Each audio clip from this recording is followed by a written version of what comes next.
Selamat pagi rekan-rekan penggemar tenis meja. Salam olahraga. Video ini dibuat untuk siapa saja dan harapan saya semoga bermanfaat bagi kita semua. Video ini berjudul Teori Tenis Meja untuk Pelajaran di dalam Kelas. Sesuai dengan judulnya, teori untuk pelajaran di dalam kelas, ini lebih ditujukan untuk siswa-siswa yang belajar di sekolah yang belum mengetahui apa itu tenis meja.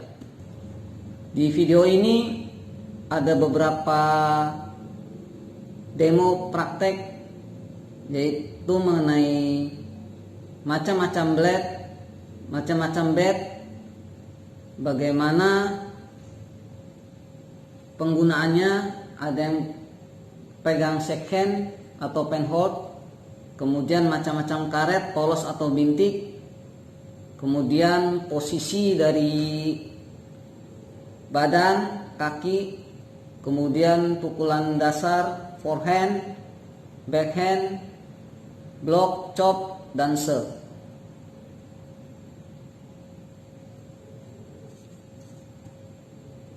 Salam perkenalan. Perkenalkan, nama saya Sawirun, usia 25 tahun. Semangatnya 25 tahun. Usia saya 52 tahun. Saya bermain tenis meja sekitar 16 tahun. Dulu suka ikut kejuaraan, pernah juga dapat prestasi.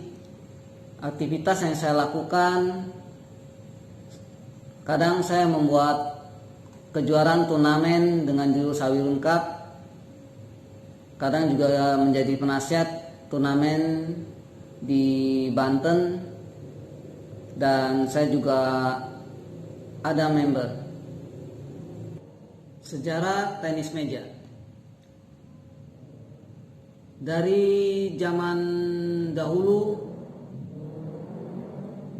ada beberapa permainan yang mirip-mirip tenis meja. Ada dari catatan sejarah di Iran, kemudian juga bangsa Indian, kemudian abad 12 di Prancis.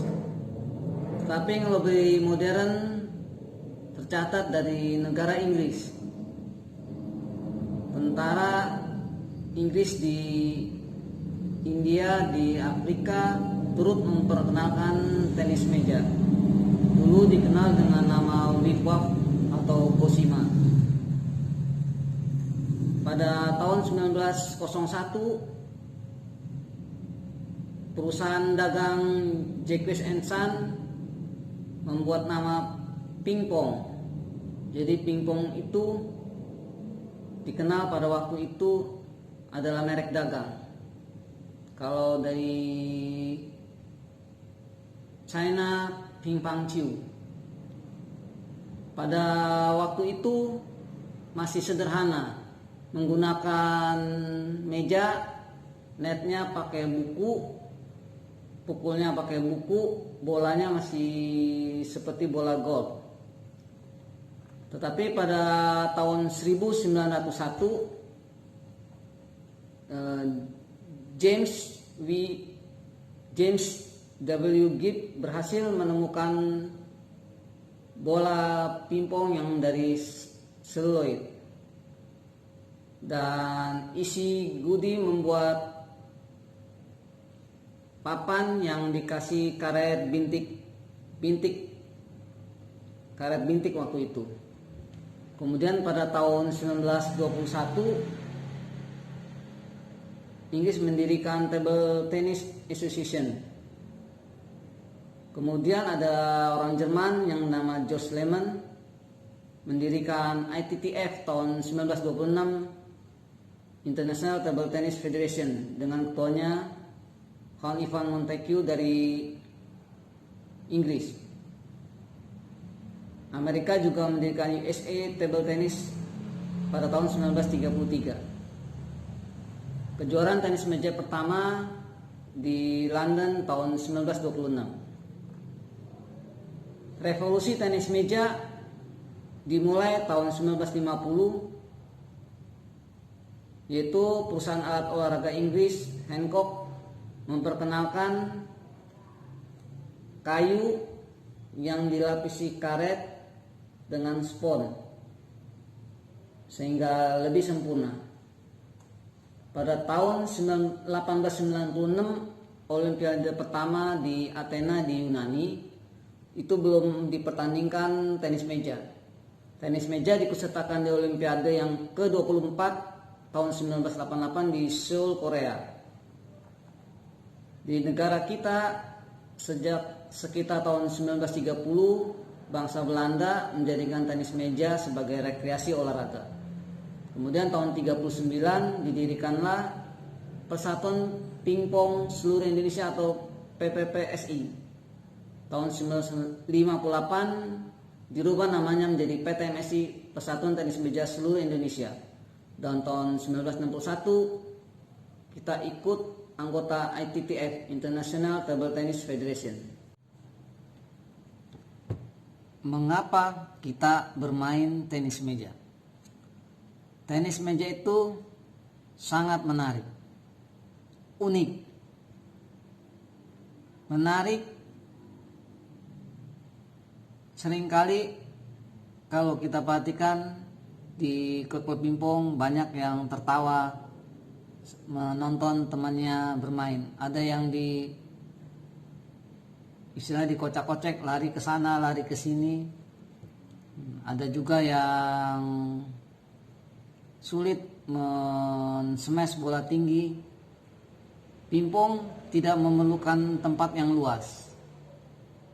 Di dalam rumah, di garasi bisa, di ruko bisa, di kantor bisa. Jadi lebih mudah untuk mempelajarinya, dan untuk orang awam ingin refreshing nggak sulit untuk mempelajarinya. Pingpong itu juga tenis meja sangat menarik. Semakin kita bisa menguasainya, semakin kita penasaran.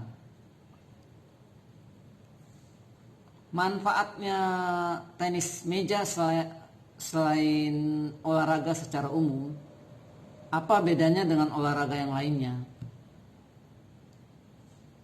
Menurut beberapa informasi yang ada, tenis meja itu digunakan untuk terapi bagi orang-orang yang punya penyakit demensia atau sejenis pikun. Banyak negara yang mempergunakan tenis meja sebagai terapi. Saya pernah dengar dulu, nggak tahu benar nggak, digunakan juga untuk terapi orang yang sakit stroke. Karena tenis meja itu mengharuskan dan merangsang otak dari berbagai area bekerja bersama-sama dengan cepat, berkoordinasi dengan mata, tangan, kaki, dan itu harus serba cepat. Semuanya ini bekerja bersama-sama sehingga dia mengurangi, memperlambat pikun, dan otak juga mengingat apa yang sudah dipelajari.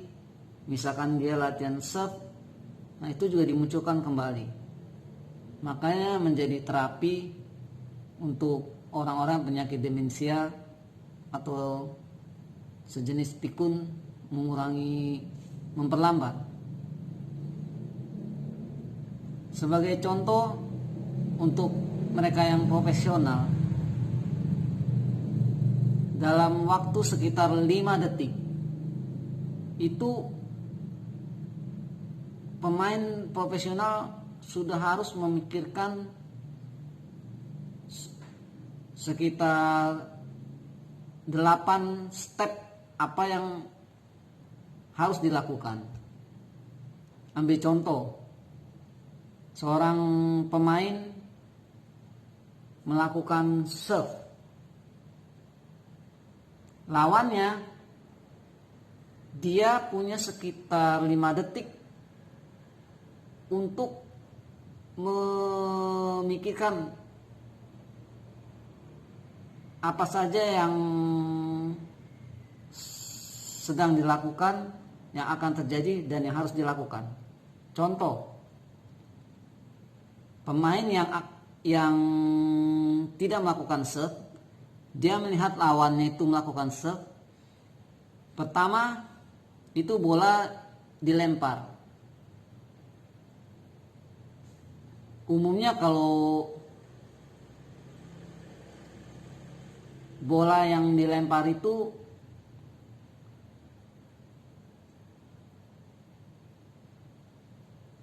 tangannya pemain tuh pertama-tama dilihat. Nomor 1, tangannya itu. Dia bergeraknya seperti apa? Begini atau begini atau ke depan atau begini. Ada lagi yang model begini. Itu gerakan tangannya. Yang kedua, pada saat bola menyentuh bat, itu juga diperhatikan arahnya kemana. Yang ketiga, kecepatan bola. Yang keempat, itu perputaran bola umumnya bisa dilihat apakah bola itu banyak putaran. Kelima, pendek atau panjang.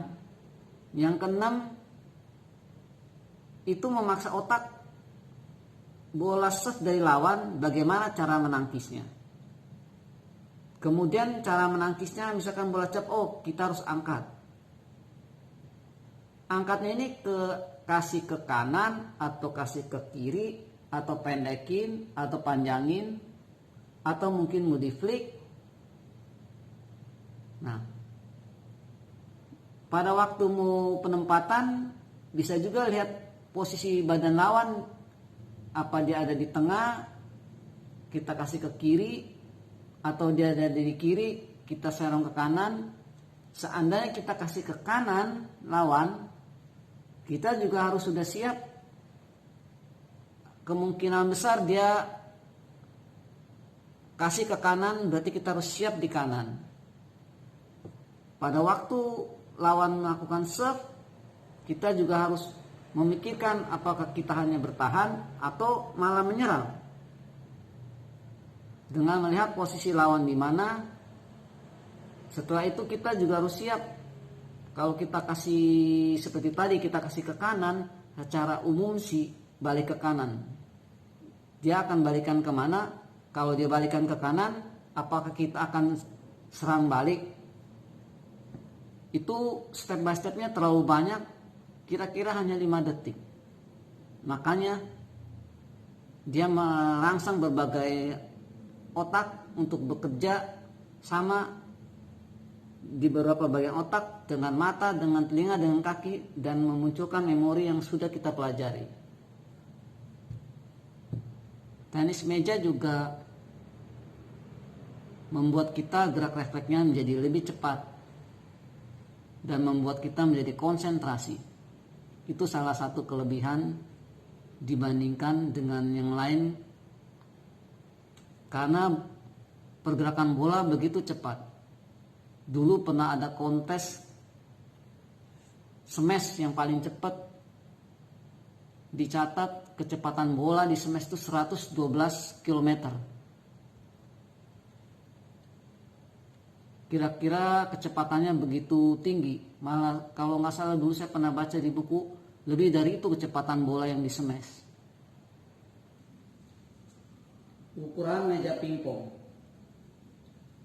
lebarnya 152,5 cm, sedangkan panjangnya 274 cm.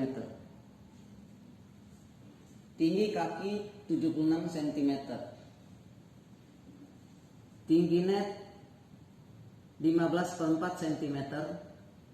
dan lebarnya 183 cm.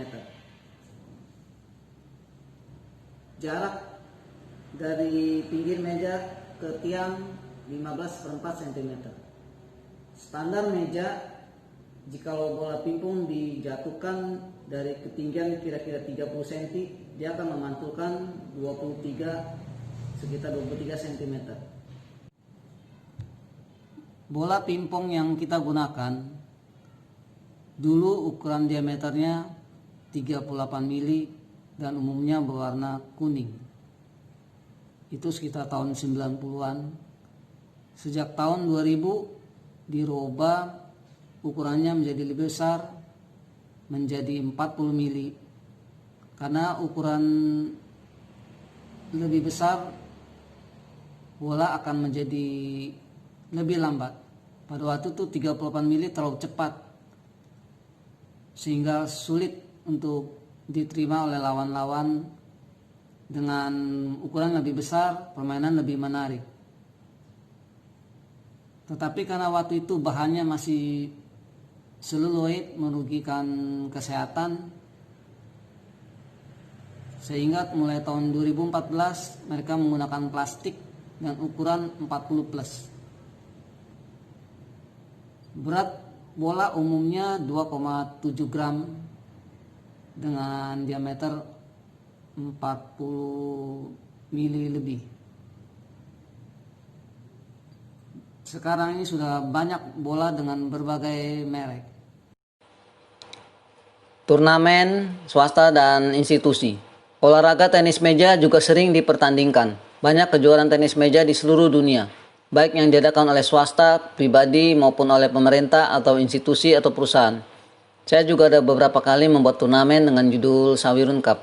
Turnamen yang diselenggarakan oleh institusi tertentu ada yang menggunakan kategori non-PON atau PON. Umumnya dari dulu sampai sekarang banyak yang menggunakan kategori berdasarkan divisi, yaitu divisi 7, 6, 5, 4, dan biasanya divisi 1-2 digabung jadi tunggal putra umum. Sekarang ini malah ada divisi 8. Kejuaraan dunia sering diadakan oleh ITTF, International Table Tennis Federation, dan umumnya negara China selalu juara dan menempati ranking atas baik putra maupun putri. Tenis meja di Olimpiade mulai sejak tahun 1988. Negara China sudah merebut 24 medali emas dan yang terbaru yaitu Olimpiade tahun 2016 di Rio de Janeiro, Brasil. Negara Cina berhasil sapu bersih mendapat semua medali emas baik putra maupun putri. Beberapa peraturan tenis meja. Sejak tahun 2002, servis dapat dilakukan dengan posisi bola berada di tengah telapak tangan dalam keadaan terbuka, kemudian dilambungkan secara vertikal dengan tinggi minimal 16 cm. Tidak boleh membuat bola ini berputar saat dilambungkan, dan bola tidak boleh ditutupi oleh bahu. Servis harus dilakukan jika bola dilihat oleh lawan. Setiap bola mati akan menghasilkan nilai 1. Servis yang berganti pemain setiap mencapai poin kelipatan 2. Pemegang servis bebas untuk dapat menempatkan bola dari segala penjuru lapangan. Permainan satu set akan berakhir jika pemain mencapai nilai 11 dan kemenangan dapat diraih jika mencapai 3 set atau 4 set kemenangan. Jika terjadi jus, permainan akan berakhir jika selisih nilai adalah 2 lebih tinggi. Misalkan 10-10 menjadi 12-10, 11-13. Untuk permainan double, servis harus selalu dari sebelah kanan ke kanan lawan dan dipukul bergantian. Bat pemukul umumnya ada 2 macam, yaitu yang gagangnya panjang, kita kenal dengan shakehand, atau yang pegangan handle-nya lebih pendek, kita sebut dengan penhold. Bat terdiri dari kayu dan karet, umumnya warna merah dan hitam, biasanya dilapisi oleh spons. Tebal spons dan karet umumnya tidak lebih dari 4 mili. Merah, hitam. Umumnya ada juga yang bintik-bintik tergantung dengan selera dan kebiasaan pemain. Apa kelebihan dan kekurangannya kalau menggunakan karet polos dan karet bintik, serta apa kelebihannya menggunakan shakehand atau penhold.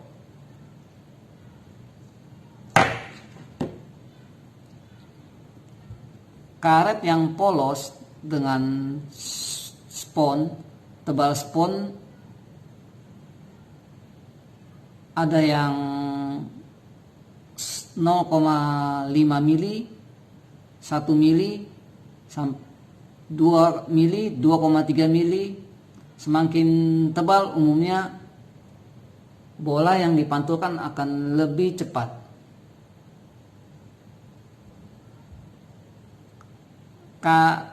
Karet yang polos mempunyai kelebihan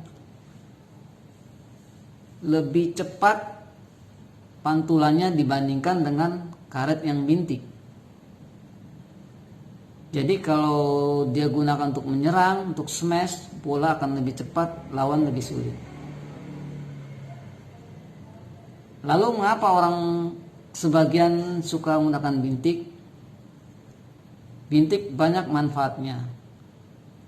Di antaranya mudah menerima servis. Lawan melakukan serve, kita lebih mudah menangkisnya, menerima serve. Dan bola yang dipantulkan lebih menyulitkan lawan. Tetapi dia kalau untuk menyerang lebih lambat dan sedikit lebih sulit dibandingkan menggunakan yang polos. Untuk service, karet polos itu akan lebih banyak putarannya. Kalau kita mau melakukan serve, itu juga bisa menyulitkan lawan. Karet yang bintik, kalau untuk serve, putarannya lebih sedikit dibandingkan yang polos. Lalu mengenai cara memegang bat, mana lebih baik, shakehand atau penhold? Sebetulnya tergantung selera. Tetapi sekarang umumnya orang menggunakan shakehand karena dia anggap lebih fleksibel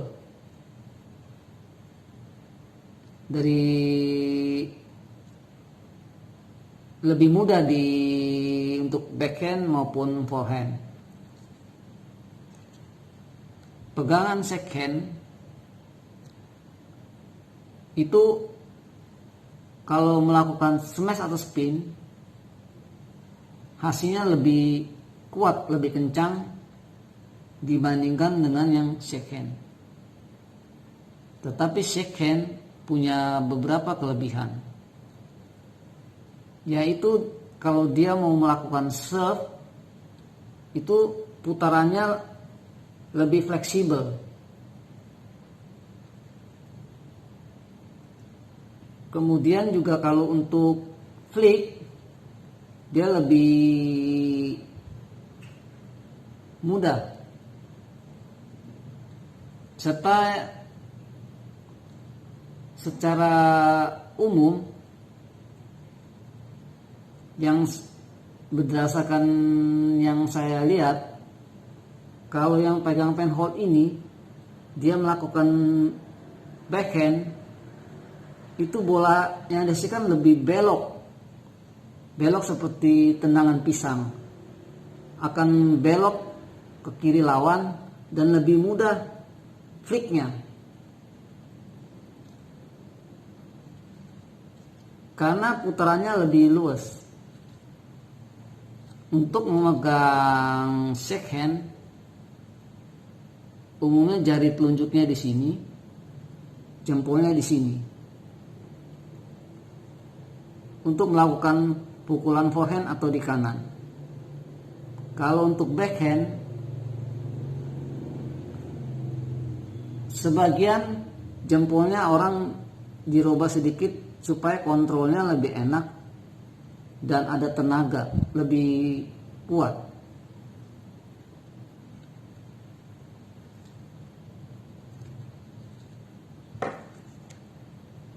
Jadi tergantung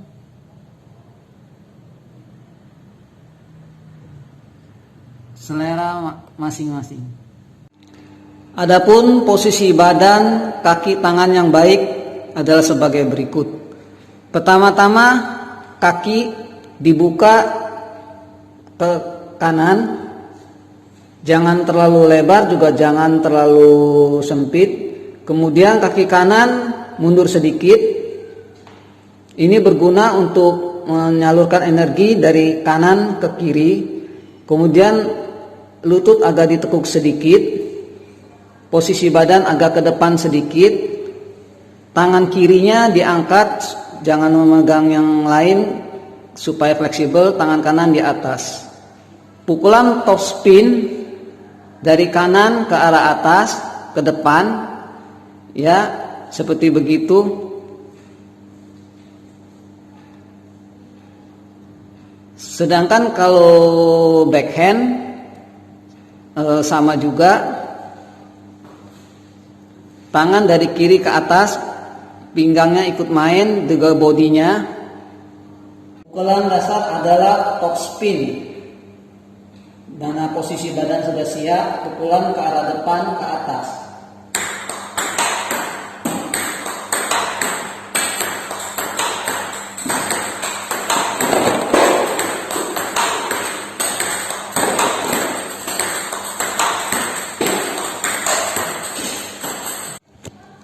Pukulan awal tidak harus selalu top spin, tapi kita juga bisa dorong ke depan sebagai berikut.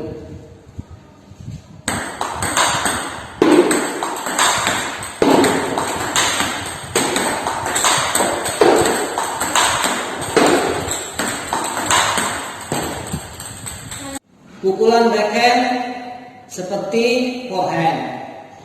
Kita pukul dari kiri ke kanan ke arah depan. Pinggang dan bahu agak main sedikit sebagai berikut.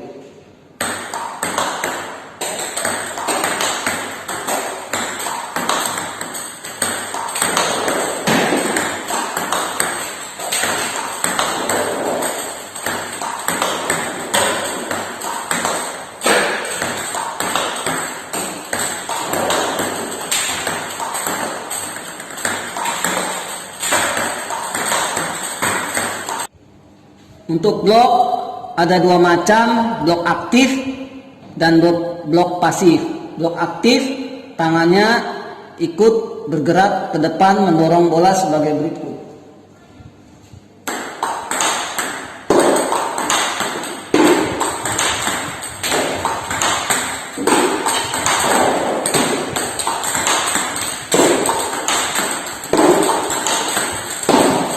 Untuk bola chop, bola didorong ke depan agar ke bawah, bat dibuka sedikit sebagai berikut.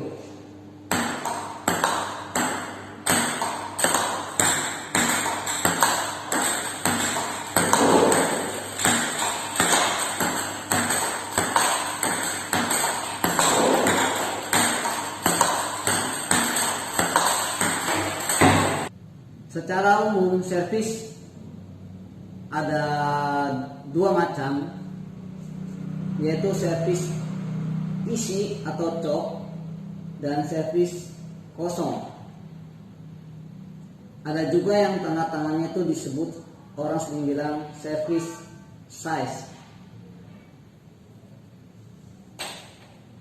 Peraturan untuk melakukan serve, bola ditaruh di tangan seperti begini, kemudian dilempar minimal 16 cm dan setelah dilempar ini tangan harus dikesampingkan, tetapi sering saya lihat pada waktu bola dilempar dia belum sampai ke tangan, kira-kira tinggal dikit tangan baru dikesampingkan, dan itu saya sering lihat banyak yang diperbolehkan. Servis contoh bola isi, bola dilempar dan bat kita potong ke bawah. Ini disamakan bola chop, artinya kalau lawan mengembalikannya dia tidak mengerti, bola akan nyangkut di meja lawan. Ini gunanya servis chop atau isi.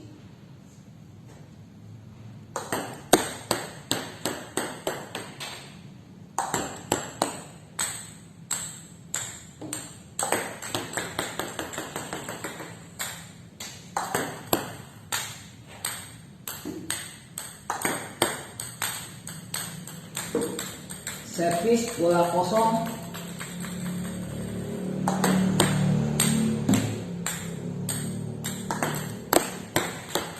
ada juga yang begini.